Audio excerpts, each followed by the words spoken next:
Welcome to InterPartyConflict, the podcast where we answer your questions so you can have the best tabletop gaming experience possible. My name is Gabe. My name is Jeff. And we're going to answer your questions today. But first, I have a question. Yeah. Jeff. Oh? How are you doing today?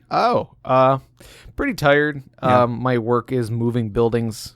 Oh, okay. And, where are they moving the building to? That's heavy. Yeah, that's why I'm so tired from carrying all Yep. of the building. Full disclosure, for a brief second, that's what I thought you were. I thought you meant they were moving a building. No. Sorry. No, it's a warehouse, so we're like moving from one warehouse to a bigger warehouse and like moving all of this stuff, but we don't have all of the shelving in yet, so we have to we're just kind of tossing everything up on shelves, and then we'll sort it out later. And it's a big headache, but it's exhausting. And then not to mention my back started going out before we even started the move. So it's just like, well, I can't help at all. So, Yeah, that sucks. So I'm working machinery and stuff, but Sure. So I can't be hauling stuff myself. So back when we lived in Tennessee, I had a temp job at a light bulb warehouse that when I first started working there, when they were moving from one location to another, and so many light bulbs got broken. Oh, Jeff. yeah. And I asked them at one point, how much of your stock are you expecting to lose in this move? And they were like, oh, we never thought about it. I was like, how did you not? Well, you're dealing with one of the most fragile consumer products in the world. It's just one of the bulbs are just expected to break. I guess. At my work, we do deal with light bulbs to a certain extent, and it's just, it breaks. They just break. We moving into the new building. We're replacing all of the fluorescent fixtures in the office area. Oh yeah, and replacing with LEDs. No, I think we're just putting in newer. Oh, okay. Fluorescents. I misunderstood. We're just putting in new bulbs, and we bought several cases of bulbs, and we're just open up boxes there's a handful of them are just broken, or just that's just it. That's just light bulbs. That is one of the things I like about LEDs is that, assuming we eventually have completely moved to LEDs, then light bulbs being fragile will be a thing of the past. Right. They're not going to be worst case scenario. You might have a diode or something out, but it'll still work. Yeah. So before we go any further, I want to thank Jesse and Sean from DMs of Vancouver for being on the show last week. I always forget to thank our guests until 20 minutes into the episode. So thank you very much, the both of them.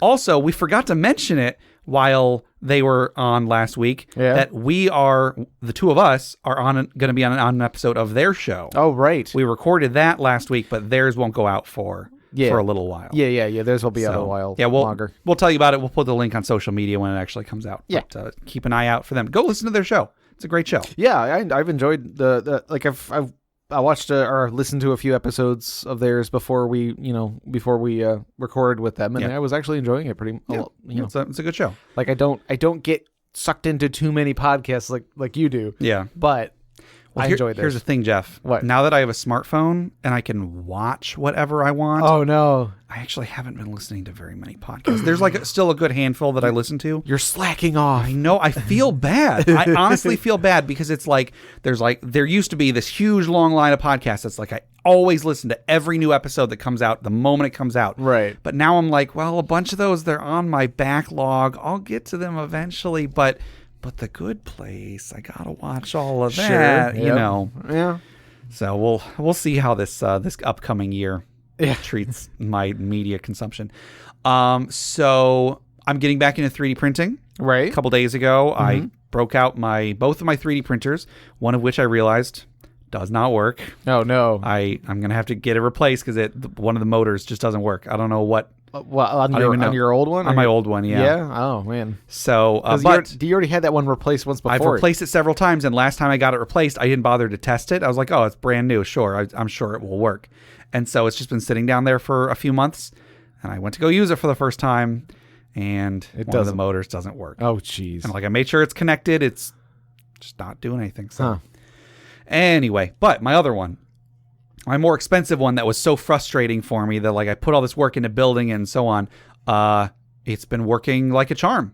I've changed up a few things about how I print stuff, and with some very small exceptions, everything I've printed has been perfect. Good. So Yeah. I'm really excited about that. Cool. So I was telling you before we started recording, I need to just convince myself to stop trying to print miniatures, because my type of printer is just that's not what it's optimized for. Sure. So I'm gonna try to focus on printing terrain instead and see how that turns out. I mean, some of the like the larger minis you could do, Maybe. because some of the ones you've made, even like the smaller ones, like that. There's like the werewolf one or whatever. Like it looks like they can get pretty good detail on them. Yeah, we'll see. Let me print some other stuff and then come back around to that. Yeah.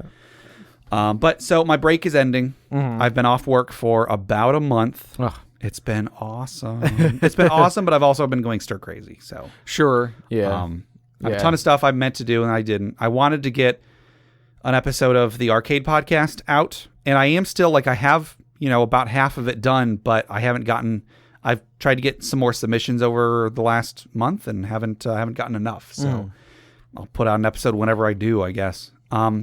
Tomorrow, one more thing before we get into the episode. Okay. We're playing D&D tomorrow. Oh, we are. Yes. Because I started this Eberron one shot. Yeah. A few weeks ago, and we're hopefully going to be finishing it tomorrow. I have something real exciting planned for it. All right. I'm not going to tell you what it is. Okay. I've told a couple people. But I told them not to tell, if they talk to you, not to tell you or anybody else, you or Skylar or Steve. Right. I will next week. I'll bring this up again because I guarantee you will be sure. You'll want to talk about it. Yeah. So okay, something real exciting planned for this Eberron game tomorrow. Yeah. So stay tuned, everybody who's not in the game. Right. All right, you want to go ahead and get into this episode? Sure. Okay. I want you to imagine that you're sneaking along through a dungeon. And when I say dungeon, I mean a literal dungeon. Like this was like a jail. Oh. An underground jail where whatever. Okay. And you heard that there was treasure somewhere buried in this place that got, a room caved in or something. And you've heard there's treasure down here. So you're sneaking along. You think you hear something. Give me a perception check. Okay. All right. I got 15. Okay.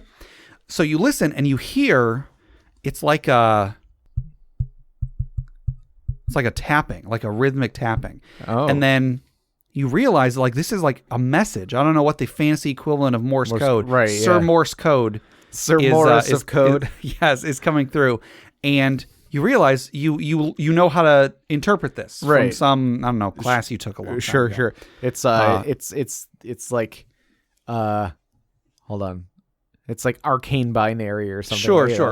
You're listening. You're an artificer. You're listening and you're hearing arcane binary, and you. Oh wait, no, because you're a warforged. You're a warforged, right? So you're hearing arcane binary, and you begin to translate it, and it's telling you that the treasure room wasn't just a treasure room. Do you know what it was, Jeff? What was it? It was a dragon's hoard. 011011000. So, presumably you find it and then you get the magic item that we're going to talk about today. Sweet. So today's magic item was submitted by Dustin F. via Discord. And the items are the rings of distant tapping. Okay. These unassuming metal rings come as a matched set. Visual inspection reveals a small thieves mark on the inside of the bands. Knowledge history reveals this mark belonged to a pair of thieves who were said to be of one mind. Detect magic reveals minor abjuration. Should only one person don a ring, nothing happens. However, when a second person dons the other ring, they activate. Any tapping done to one ring can be felt on the other. Tapped coded messages thus can be sent covertly. Nice. And then Dustin added, an interesting scenario can arise if a player should find only one of the rings. Their ring begins tapping in an unknown code or a known code, describing a location or simply saying, help. Ooh. Yeah. That's pretty cool. So yeah, it's pretty simple item. It's a ring, you put it on and someone else can just tap a message into it. Yeah. Which, I mean, because that's not crazy powerful by any means. No, not at all. It's like a much, much less powerful version of sending. Right, yeah.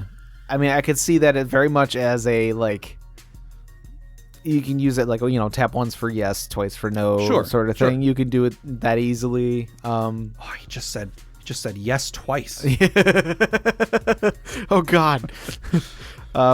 This is really interesting. Yeah, and I do like the idea of like you find one but not the other, and sure, you just get this weird tapping on your ring every once in a while. I know a lot of groups use stones of far speech, which are like a stone that lets you communicate directly from one specific stone to one other specific stone. In the Adventure Zone, I know the characters use those, and they at one point someone's like, "Yeah, give me the number for your stone of far speech. I'll add it into mine." And then we had to use sending stones in 3rd edition D&D, I think was the equivalent. So lots of groups have, communication devices that they make use of in their groups. But I like how this one is a coded one. Right. It's got an encryption on it. Like thinking of like the ways that you have to like communicate over long distances in D&D, because like, I don't know, it's very rare that you're sending mail, because at a certain point you get access to like sending magic, you know. But I could see maybe if in your campaign you wanted to make that a little bit more like rare or powerful. Okay. Something like this might be like, seen as like a really powerful, magical item if like the only way of communication is like traveling somewhere and talking to somebody. Sure. But like you have this item, so it's like the only thing of its type. So it's like, okay, you could use that to your advantage in a world where there really isn't any sending spells or anything like it. Sure. I also like how these are unassuming metal rings. Like, I'm kind of picturing them as they're not even like a precious metal. They're just like, it's just like an iron ring. Right. It's just sort of like hammered into a ring shape, like not even polished. And so if you're like put in jail or something like that, they might not take it from you because it's just a metal ring. Right. It's not valuable. And so while you're in there, then you can use that to, tap out a message saying help or whatever. Yeah. So I like it. I think it's really simple. I think it's low enough power. I would give this to somebody at first level if if the opportunity arose. Yeah, exactly. Like that's I like that a lot. That it has uses. You have to get a little creative with it, or very creative with it, but it's not going to break anything by any means. Yeah, no. So it's like you get it's like a sort of like you get it as a your quest giver is like, okay, please go on this quest. I'll pay you 100 gold after the fact, but here for like a down payment, down payment or an incentive. Yeah, as an incentive. Here are these rings so that you can communicate with each other if you get separated. Sure, yeah, that makes a lot of sense. So you can start the adventure off by giving them a magic item, which is like, oh cool, we got a magic item. What is it? Oh, it's these little tapping rings. I'm like, oh, that's neat. You know? So it reminds me of in one of the Harry Potter books. I think it was in the Order of the Phoenix. Okay. The Hermione starts. They start up this like group of. This little group where like they get together and they practice stuff that the headmaster won't, or the whatever won't let them practice. Right. And in order to tell everybody when their next meeting is going to be, Hermione gives them each a coin. Yeah. And then she has a charm put on hers so that she can alter what it says on the coin, and then everyone that has theirs with them will feel it get really warm, and then theirs will change to match the message that's on hers. Right. Yeah. And then that way, like if somebody's like tear out your pockets. You want to see what you got. Just a bunch of coins. Yeah, just have coins. Unless they look at each and every individual one. Right. It's just going to be a bunch of coins. Yeah. But, so it's really cool. I love ways to do stuff under the radar like this. I think that's really cool. Mm-hmm. So yeah, that was the Rings of Distant Tapping from Dustin F. via Discord. So thank you very much, Dustin. Jeff, if anybody wanted to be like Dustin here and submit magic items for the Dragon's Hoard, or questions for us to discuss, or stories for the funeral pyre or retirement village, right? How would they do so? They could send us an email at interpartyconflict@gmail.com, or join us on our Interparty Discord at bit.ly/interpartydiscord. There you go. Before we go any further, we got a giveaway to give away today. Snap. We're giving away a copy of Crit Academy's Unearthed Tips and Tricks Volume 1 book, which I helped write, and, small announcement, I just might be starting to work on volume 2 pretty soon. Hopefully by the time this goes out, I will have started. But don't expect me to mention it again just in case I didn't. So I don't know. It won't be quite a while before it actually comes out. Right, but stay tuned. But it's in the works. In the works, yes. So yeah, Under Tips and Tricks Volume 1 is a great book from Crit Academy. They took, every episode they've got a character idea, an encounter idea, a player tip, a DM tip, a magic item, and a monster variant. And then this is just the first 25 episodes worth compiled into one book. So it's a great book, lots of great stuff for, players, DMs, everybody. It's great. So anyway, we're giving away a free copy of that today. Jeff, who is our winner? Our winner today is Billy B. Winner. Gobble. Yes, Billy B. Congratulations, Billy B. You should be getting that in your email pretty soon. If you don't, let us know. Maybe give it a few days. But and be sure to check your spam folder. Also, once you get it, be sure to leave Crit Academy a review on DM's Guild, because it's a great product, and the more more reviews it gets, the better. Right. People will think it. And then they could use that feedback to help improve the second one. Yes, they could. Yes. Yes. So do that. Yes. All right. And of course, thanks to Crit Academy for giving us this awesome giveaway. After that, one thing that I want to say, we have some new patrons today. What? Yes, we've got 3 new patrons, in fact. What? One of them actually was from a couple weeks ago, and we meant to record it for the last one, and I apologize for not putting in the last one. But how dare you? We got them all this week. So, first off, David. You guys might remember David was on our show a few weeks ago. Yeah. He's a good friend of mine. He joined to become a patron just in time for the Roll20 game this month. Awesome. That's really awesome. And then in the following week, just this last week, we got 2 more. Michael P. and Fionn and Poe. Oh, cool. We are very, very thankful to all of you. So once again, David, Michael P. and Fionn and Poe. You all are awesome. Woohoo. We're so thankful. You guys keep the show going. We appreciate it so much. It is so great that we have people that are willing to contribute to our show. Yeah, it's really awesome. Thank you very much. There you go. So if any of you would like to be like these new patrons, if you would like to help out the show, you can check us out at patreon.com/InterPartyConflict. For anybody who's not familiar, Patreon is an online platform that lets you pledge a certain amount of money to donate to the content creator of your choice. For us, we have it set up per month. Some of them set it up per creation. Right. I guess.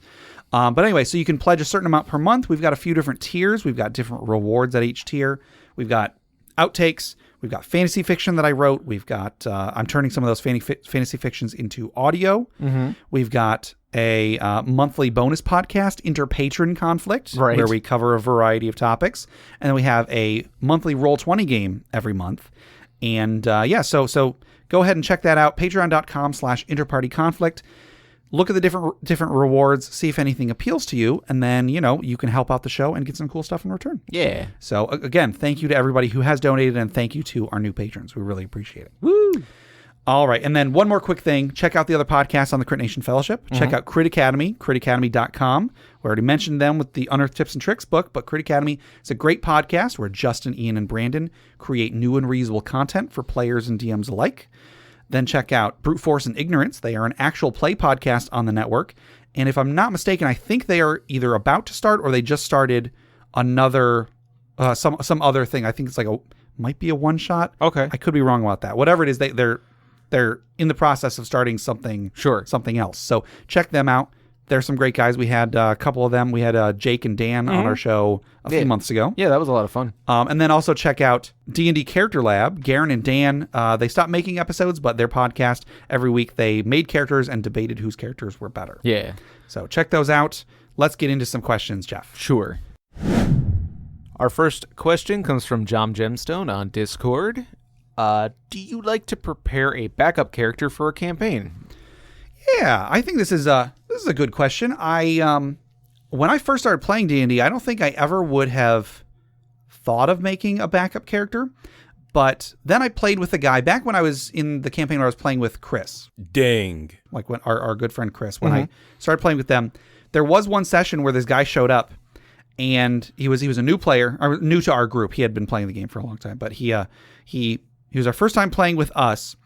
and he did something real foolish with his character, and his character was very likely to die soon. And he didn't really seem to care. He was like, "That's fine. I got a whole bag full of characters over here."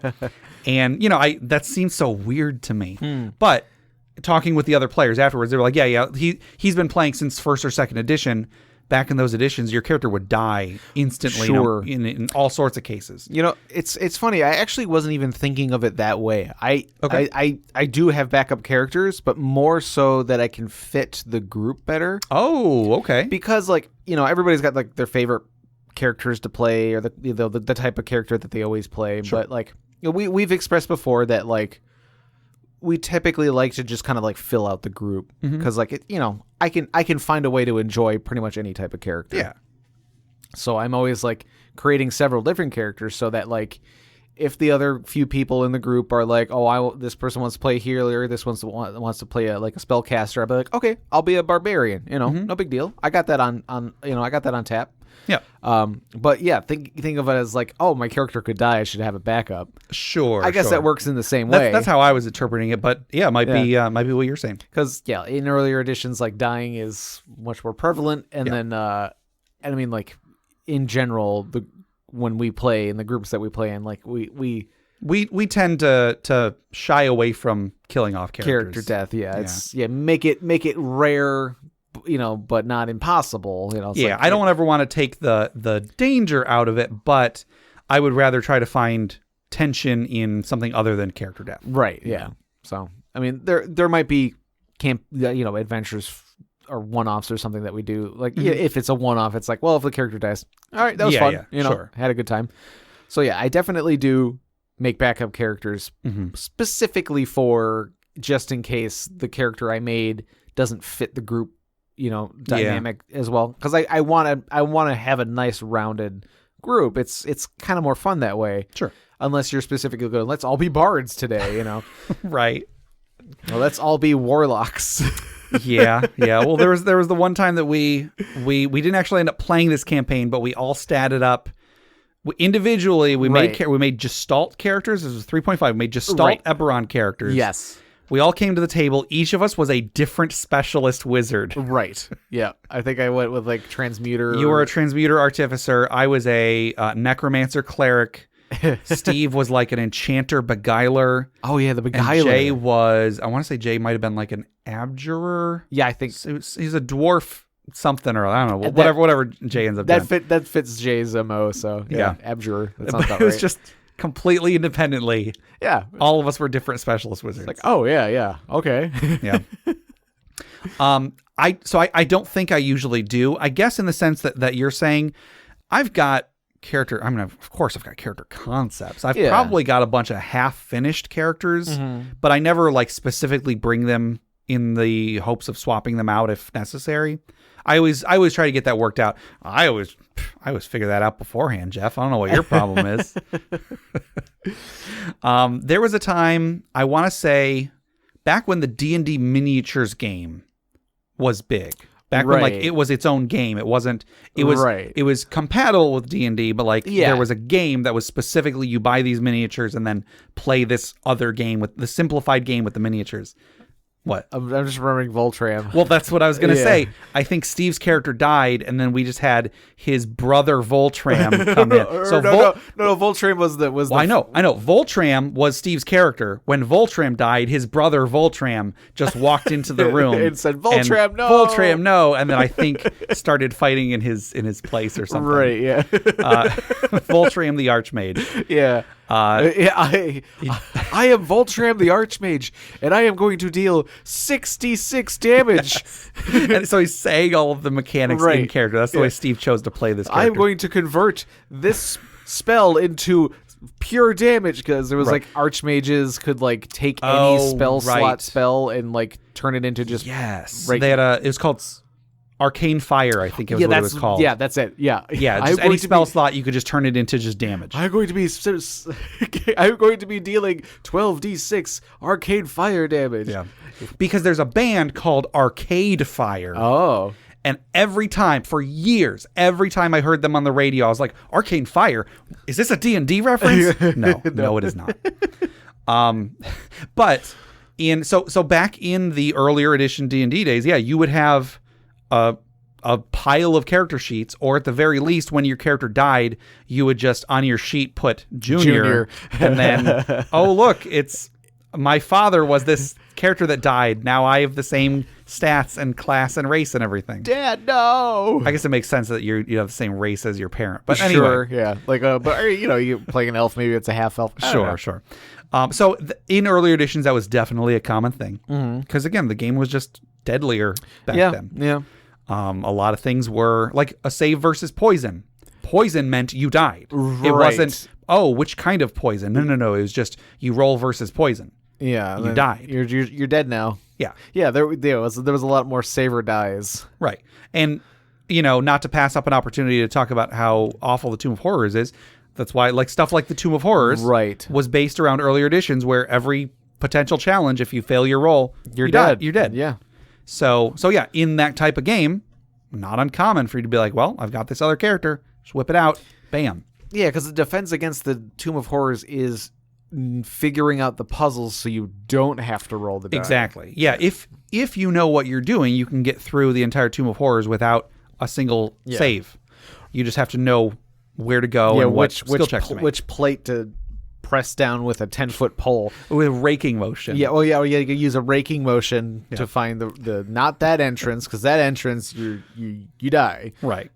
So anyway, a pretty simple answer to this one. I don't, but I can understand why people would. Yeah, because we recently played on a stream with Justin from Crit Academy. Yes, I don't know why I didn't bring that up earlier. Yeah. So yeah, we did like a little short one-shot adventure. Yep. And he said, make 10 level characters or whatever, and so like I had a few in mind, and like Gabe had said that he wanted to play a healer. Yeah. And because nobody ever wants to play one, I thought I'll just head them off at the pass. Yeah, and then Ian and Brandon were going to be playing, but they ended up not being able to, and so like I was kind of waiting to see like what they were going to play. So like I had I have a sort of healing character that I could kind of like. What if we were two healers? I mean, it was almost that, yeah. And like it would have been really bad. Yeah. Because Ian and Brandon ended up not being able to make it, and so it was just me and Jeff. Yeah. And anyway, so it was awkward because we were not a full party by any means. Right. Yeah.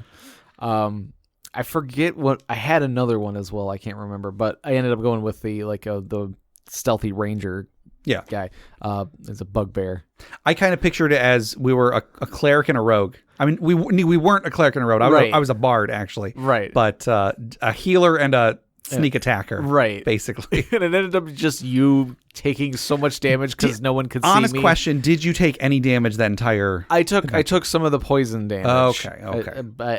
Wait. I did get hit by not disintegrate, but something else. Okay. That did like 50 points of damage to me. So wow. I took a decent amount of damage. It just kind of came all at once. So, but because Jeff was invisible the whole time, so I just kept getting hit. Yeah, it's like it is a powerful ability that the Gloomstalker Rangers have, but it is so easily thwarted. Yeah, if they know what it is, and almost it's very very easy to get around. Anyway. Yeah. If anybody wants to watch that, it's still up on, if you go to twitch.tv/Crit Academy. Yeah. I tried telling Steve about this yesterday. Steve was over, and he tried looking it up on his phone, and it was not on the mobile version, or at least if it was, neither of us could find it. Okay. But it's on, if you're on desktop, twitch.tv/Crit Academy, click on videos. It's one of the, right, yeah. Or it's two because there are feed, something went wrong with the feed 20 minutes in, so it's two different files. Yeah, it cut out for a second. Yeah. But yeah, it was a lot of fun. So thank you to Justin from Crit Academy. I had a blast. We were doing it for about 3 hours. Yeah. And yeah, it was a lot of fun. You can watch the two of us solve a mystery and or fight some bad guys. Yeah, I guess. Yeah. So yeah, a lot of fun. It was me hiding and Gabe getting hit a lot by I guess. Yeah. But yeah, so that was an example where Jeff had I had a backup characters. just in case we needed more healing. I had a healer, and then I can't remember what I had a third option that I don't remember. Probably a Warforged. Maybe, Gabe. Maybe. I'm pretty sure Justin said any Wizards of the Coast material. He did, and I had thought about it. Our next question comes from Arcanist Winterbrand on email, and they ask, my group is having a difficult time adjudicating how invisibility works. It is only a second level spell, but is mostly treated like God mode and effectively makes the invisible character untargetable. Any thoughts on how to clear this up? Yeah, and this did come up in the little thing that we did with Justin. Yeah, because the Gloomstalker ability, Umbral Sight, makes you count as invisible if somebody is relying on dark vision to see you. Yeah, so because we were in the dark and the villain at no point, like the bad guys we were fighting didn't bring out a light source at any point. Basically, it meant Jeff's character was invisible. We all had dark vision, but yeah, you were invisible to everybody. Now, this is a rules specific question. You know, we don't often have like rules heavy questions. This is one that I do think is worth bringing up. Yeah.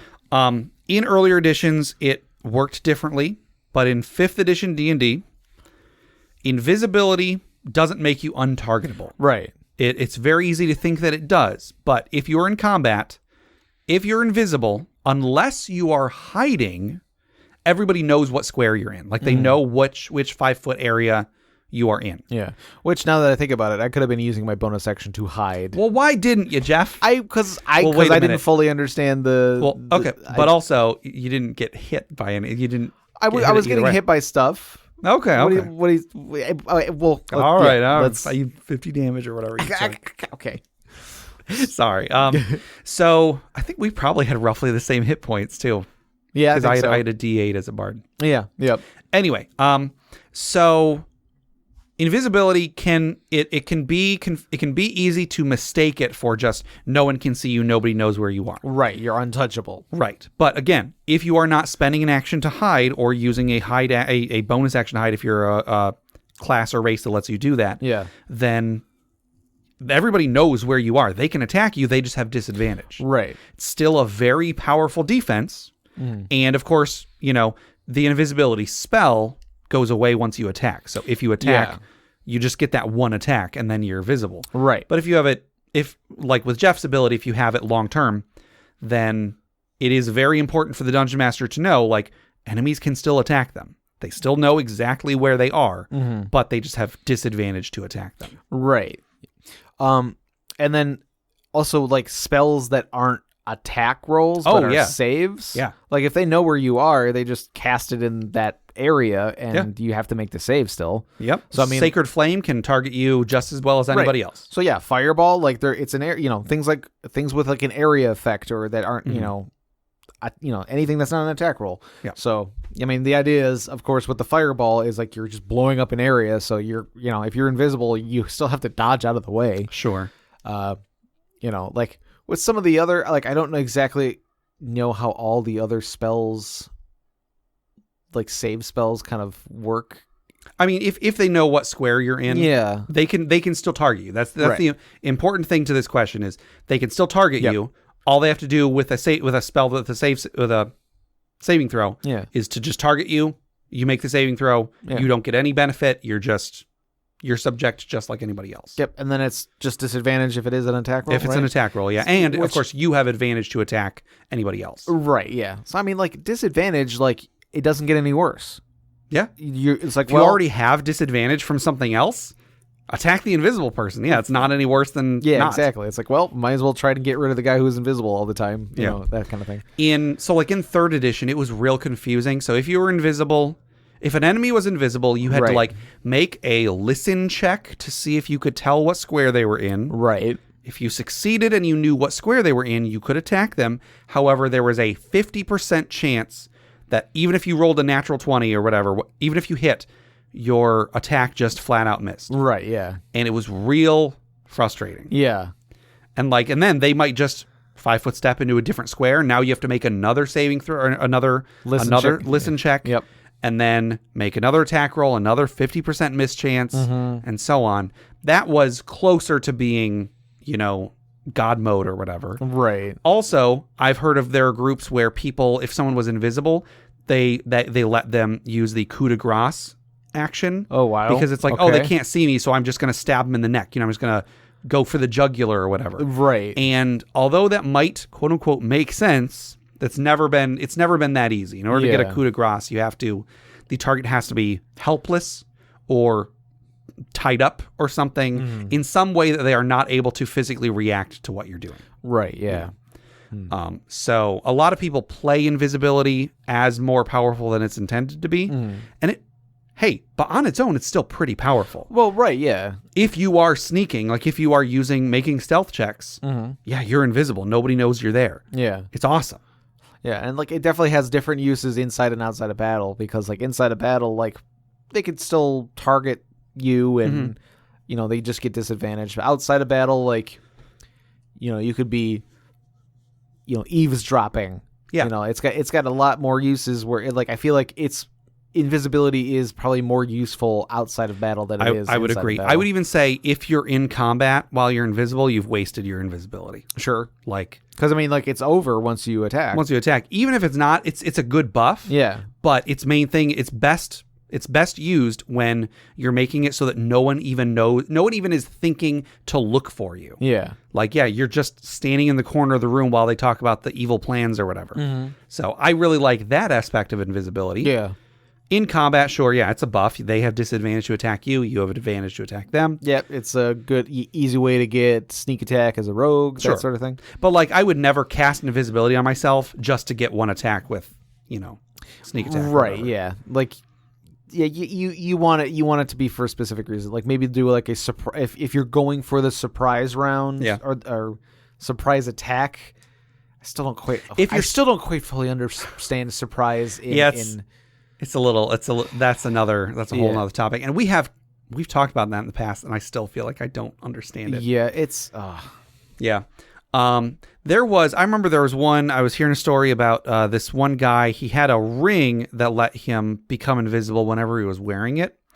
And I think he also had a dagger that would glow whenever orcs were nearby. Gabe. And there was this big bad evil guy that was trying to get the ring of invisibility back, and they had to go on this stupid long journey just to go around because nobody would just go through the front door. They could. The fighter kept saying you don't just walk right into that place. So they went around the back, went through the mountains, fought some spiders or whatever. Oh my goodness.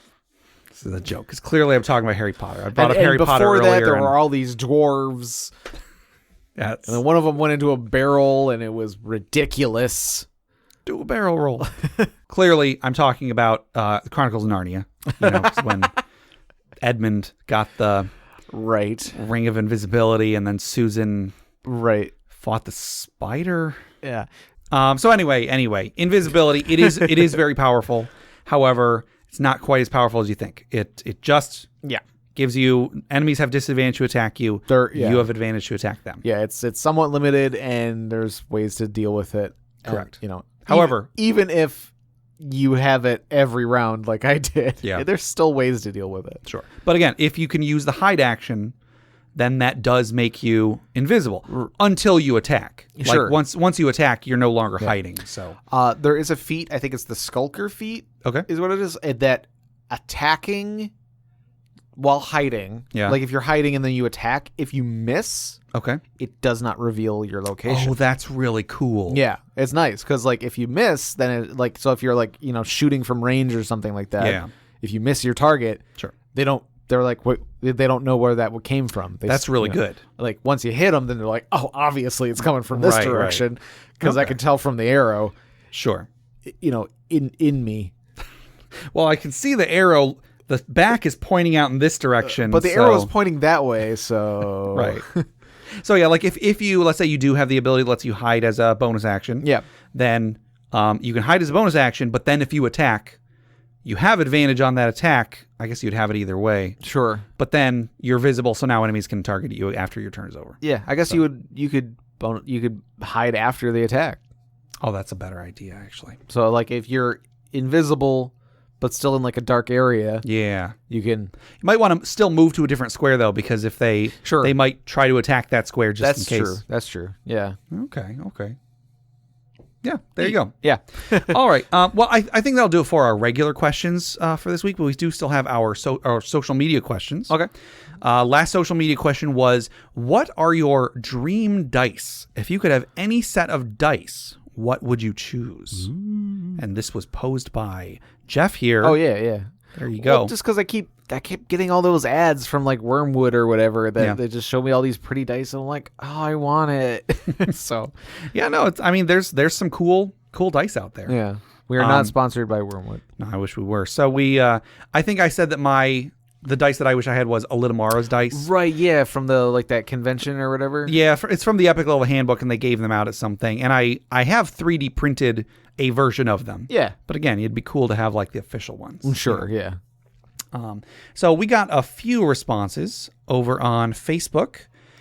Brandon G says, and that's Brandon from Crit Academy, says Malachite or Ruby in Zoisite. Super pretty. Oh, yeah. Ruby, though, is...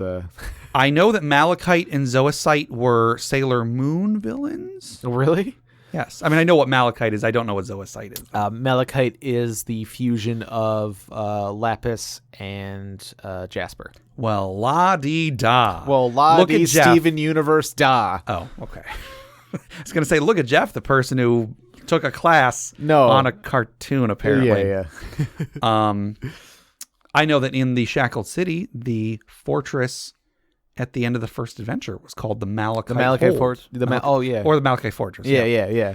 Anyway, yeah. So Malachite or Ruby in Zoisite, says Brandon.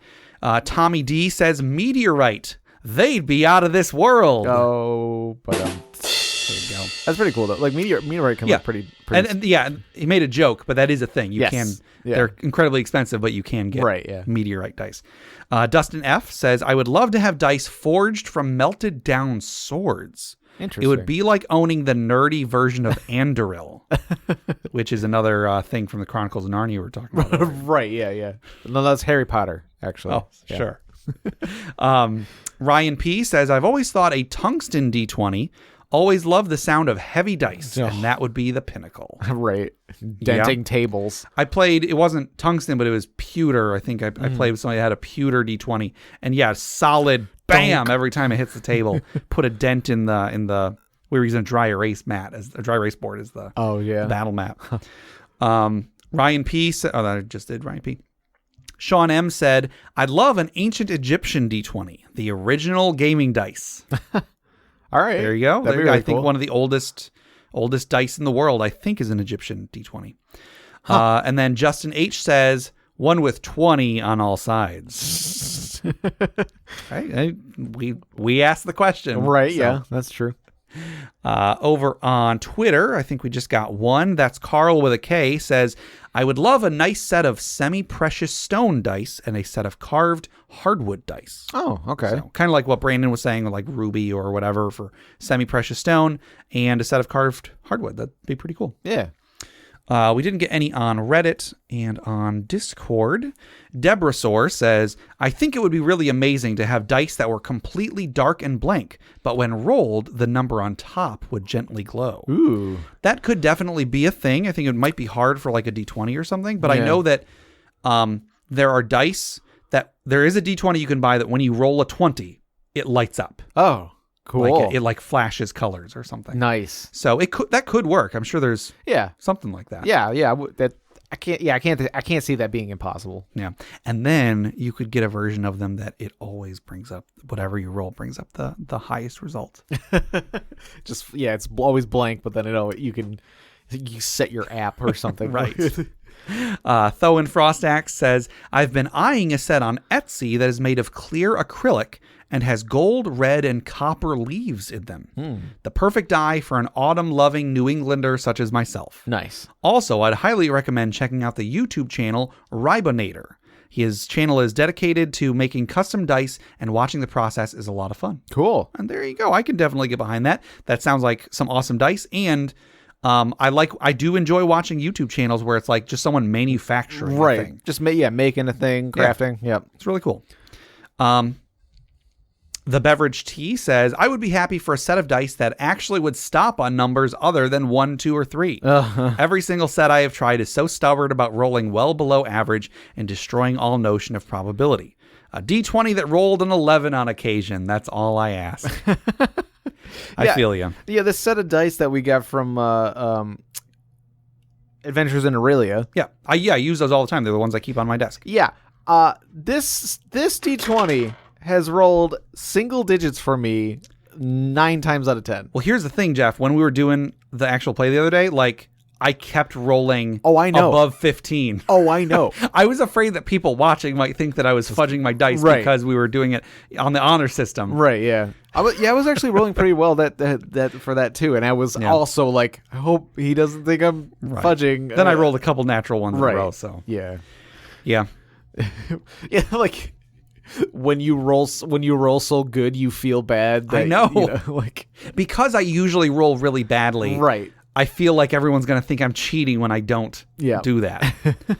Stiltskin Kupo 84, David, our new patron and friend of ours, says, I participated in a Kickstarter in the past where I got some uncommon dice. I got a D16 and D24. Huh. I intend to use those in my Final Fantasy D&D for upgraded versions of elemental spells or for scaling damage dice of weapons due to feat type upgrades. Okay, yeah. I've also picked up a Zodiac 12-sider that I found in a random dice bag at my local shop a while back. That's pretty neat. A set of these in multiple colors would be nice, if only to recreate some mechanics from Final Fantasy Tactics or other Ivalice games.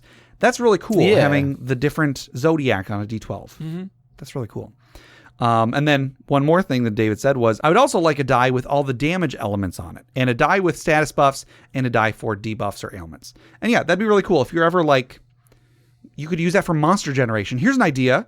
Someone should make monster generation dice. Okay. Like, it has different elements, different, I don't know. Yeah. Monster types or whatever. Yeah. Instead of tables, it's dice. You can have a way to, encounter generation, but through a set of dice or something like that. Sure. You could be like, okay, today for this encounter, I'm going to be making that's a goblin with a spear.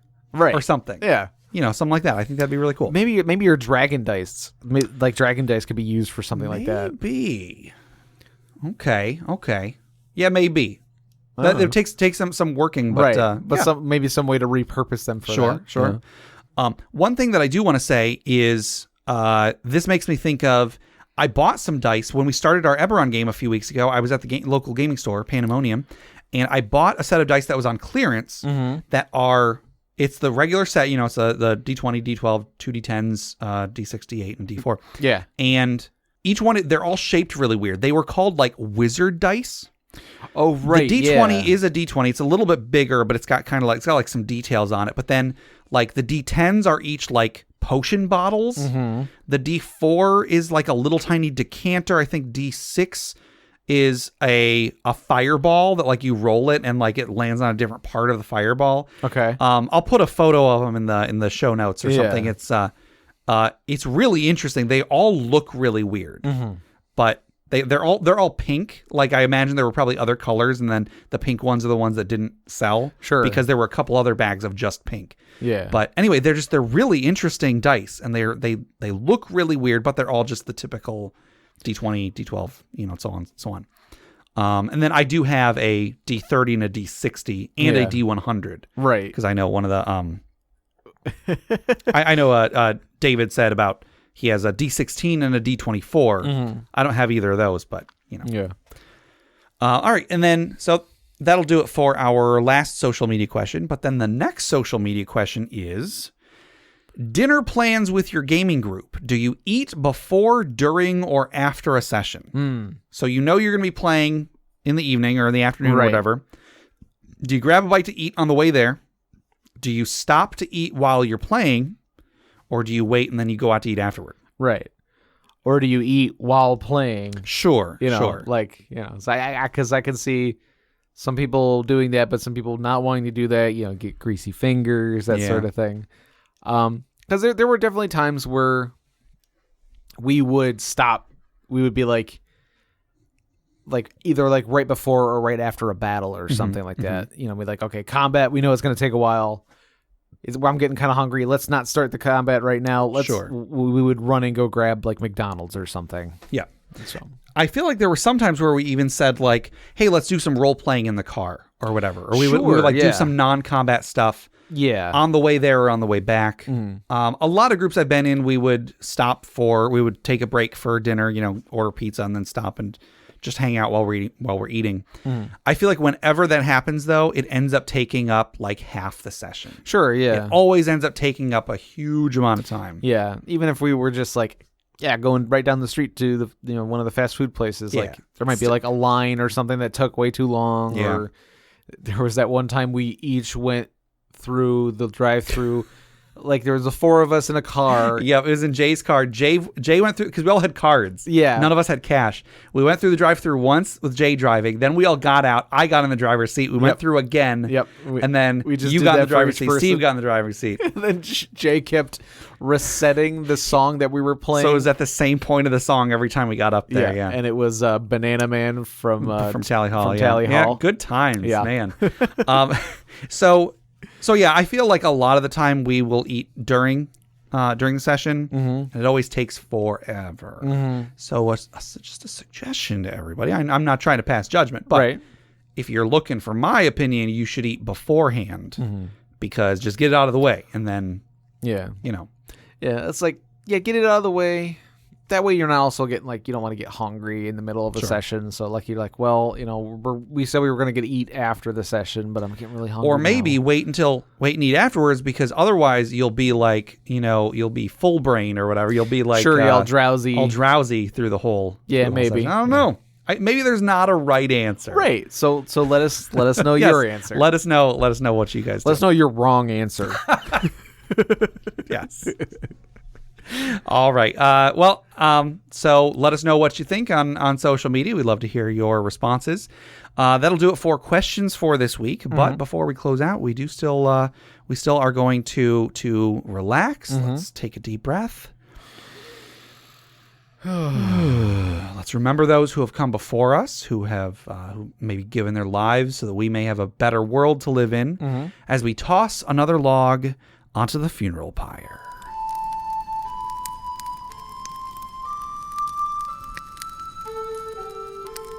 Our funeral pyre for today comes from DM Doom Oz, which I believe is Justin from Crit Academy, not to put him on blast or anything. I think that's him.